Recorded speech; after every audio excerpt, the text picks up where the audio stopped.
Hello दोस्तों, Dharmaraj GS research centre में आपका स्वागत है। आज हम लोग प्राचीन इतिहास का प्रैक्टिस सेट नंबर 19 सॉल्व करेंगे, जिसका सभी प्रश्न एनसीईआरटी पर आधारित हैं। आज का हमारा टॉपिक है छठी शताब्दी ईसा पूर्व का 16 महाजनपद। आज हम लोग 16 महाजनपद से सभी प्रश्न सॉल्व करेंगे। तो चलिए देखते हैं हम लोग आज का अपना पहला प्रश्न। हमारा पहला प्रश्न है, गोदावरी नदी के तट पर स्थित महाजनपद था? ए अवंती, बी अशक, सी वत्स, डी कंबोज। इसका राइट आंसर होगा बी अशक।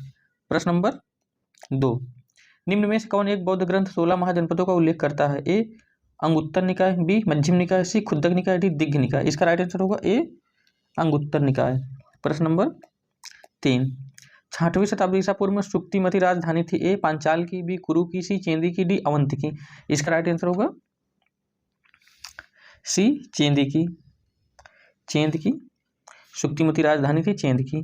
प्रश्न नंबर 4, मगध की राजधानी कौन सी थी? ए प्रतिष्ठान, बी वैशाली, सी गिरिब्रज राजगृह, डी चंपा। इसका राइट आंसर होगा सी गिरिब्रज राजगृह। प्रश्न नंबर 5, प्राचीन श्रावस्ती का नगर विन्यास किस आकृति का है? ए वृत्ताकार, बी अर्धचंद्राकार, सी त्रिभुजाकार, डी आयताकार। इसका राइट आंसर होगा बी अर्धचंद्राकार। प्रश्न नंबर 6, मगध के किस प्रारंभिक शासक ने राज्यारोहण के लिए अपने पिता की हत्या की एवं स्वयं इसी कारणवश अपने पुत्र द्वारा मारा गया? ए बिंबिसार, बी उदयन, सी अजातशत्रु, डी नागदर्शक। इसका राइट आंसर होगा सी अजातशत्रु।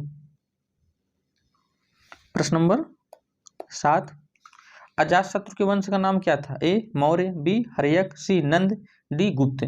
इसका राइट आंसर होगा बी हर्यक वंश। अजातशत्रु के वंश का नाम जो था वो हर्यक वंश था।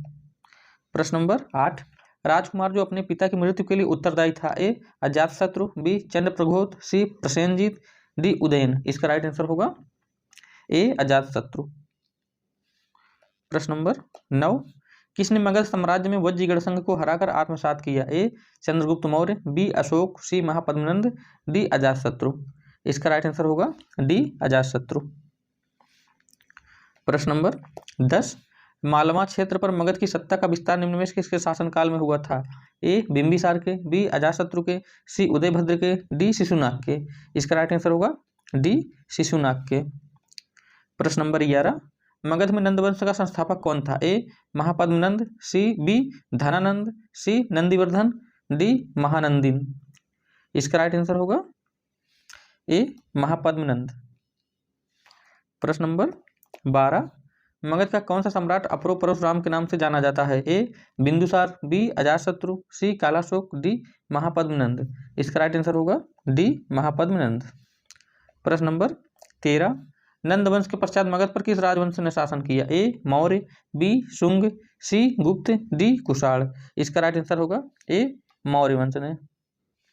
प्रश्न नंबर 14, राजा नंद का उल्लेख करने वाला अभिलेखी प्रमाण है? ए खारवेल का हाथी गुम्फा अभिलेख, बी रुम्मनदेही स्तंभ अभिलेख, सी रुद्रदामन का जूनागढ़ अभिलेख, डी धनदेव का अयोध्या अभिलेख। इसका राइट आंसर होगा ए खारवेल का हाथी गुम्फा अभिलेख। प्रश्न नंबर 15, गौतम बुद्ध के समय का प्रसिद्ध वैद्य जीवक जिसके दरबार में संबंधित था? ए बिंबिसार, बी प्रसेनजीत, सी चंद्रप्रघोत, डी उदयन। इसका राइट आंसर होगा ए बिंबिसार। प्रश्न नंबर 16, कालपी नगर किस नदी के तट पर स्थित है? ए गंगा, बी यमुना, सी नर्मदा, डी कृष्णा। इसका राइट आंसर होगा बी यमुना। प्रश्न नंबर 17, वर्तमान उत्तर प्रदेश में भारत के प्राचीनतम 16 महाजनपद में से कुल कितने महाजनपद स्थित थे? ए 6, बी 7, सी 8, डी 9। इसका राइट आंसर होगा सी 8।